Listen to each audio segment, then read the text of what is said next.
aku nggak tahu. Duh, gimana ya? Padahal besok ini keluar nih di ulangan. Mana aku belum paham lagi. Gimana kalau kita lihat di ChatGPT? Oh Kita iya. pakai AI. Oke.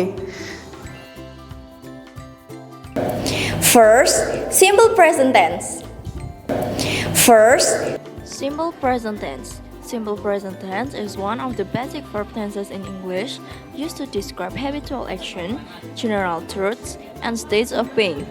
Structure of simple present tense. First is affirmative form.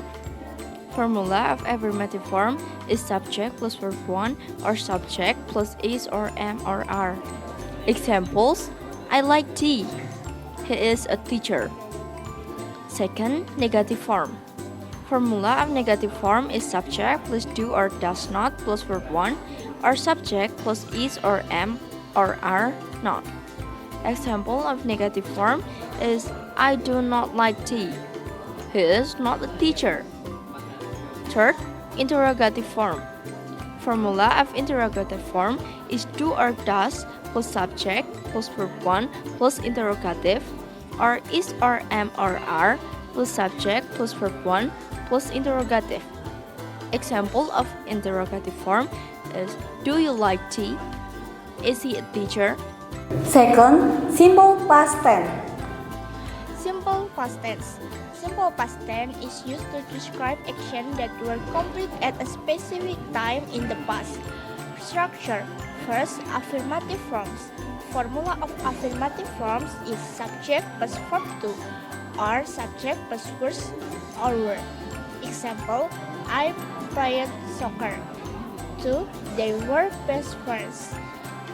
Negative forms. The formula of negative forms is subject plus did not plus verb 1 or subject plus was or were not. Example, I did not play soccer. They were not best friends. Interrogative forms. The subject of interrogative forms is did plus subjects plus verb 1 plus interrogative or was or were plus subject plus interrogative. Example, did you play soccer? Were they best friends? Third, present perfect. The next is present perfect tense. Present perfect tense is used to express actions or states that have a connection to the present. The structure of present perfect tense: first, affirmative form. The formula of affirmative form is subjects plus have or has plus past participle or verb 3. Or we can use subject plus have or has plus been. The examples: I have eaten breakfast, I have been to Paris. Second, negative form. The formula of negative form is subjects plus have or has plus not plus past participle or verb 3, or we can use subject plus have or has plus not plus been. The examples: I haven't eaten breakfast, I haven't been to Paris. And the last is interrogative form. The formula of interrogative form is have or has plus subject plus past participle plus question mark, or we can use have or has plus subject plus been plus question mark. The examples: have you eaten breakfast? Have you been to Paris? The uses of present perfect tense: first, unspecified time. Unspecified time is to describe actions that we are finished at a specific time in the past. The example is I have traveled to Japan. The second, experiences. Experiences is to describe life experiences without specifying when they happen. The example is he has seen that movie. The third is continued states. Continued states is to indicate that a situation or state started in the past and continues into the present. The example is we have lived here for 5 years. And the last is recent action. Recent action is to express actions that have occurred recently and have an impact on the present. The example is she has just finished her project. Fourth, analytical exposition and hortatory exposition. Analytical exposition. The definition of analytical exposition is the type of the present an argument or viewpoint on a particular issue. It analyzes the issues by providing reason and evidence to support a specific claim. The main aim is to persuade the reader through logical reasoning and factual information. The purpose of analytical exposition is to explain, clarify, and present argument in a logical manner. It seeks to persuade the audience by analyzing the topic in depth. Last, the structure of analytical exposition is an introduction, present the issues or topic. Argument or body, provide several points or reasons to support the claim after backed by evidence. And last, conclusion, summarize the argument and reinforces the main point. Analytical exposition. Language features. Use formal language factual statement and logical connectors.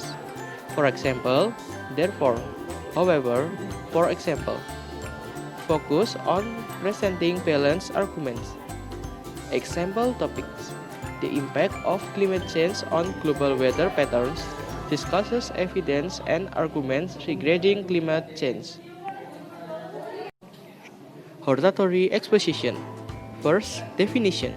This text aims to persuade the reader to take a particular action or adopt a specific point of view.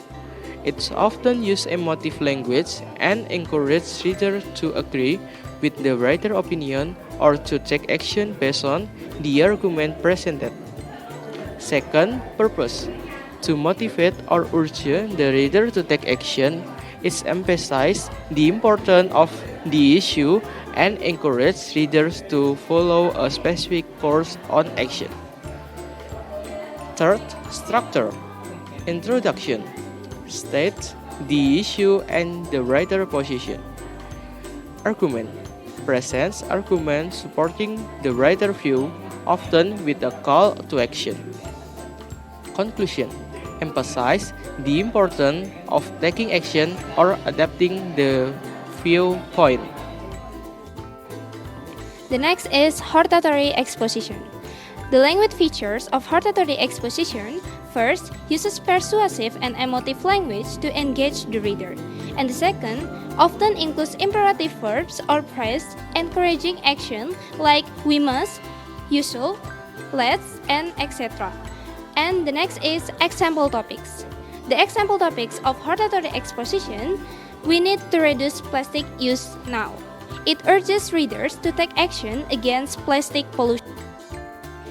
In summary, analytical exposition focuses on providing a logical analysis of an issue, while hortatory exposition aims to persuade readers to take action or adopt a viewpoint.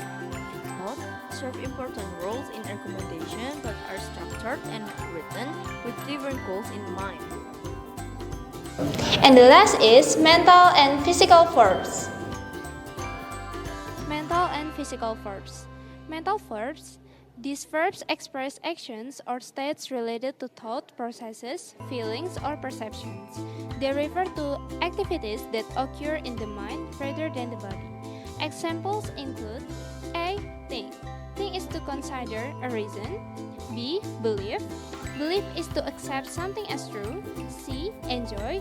Enjoy is to take a pleasure in something. And the last is remember. Remember is to recall information or experiences.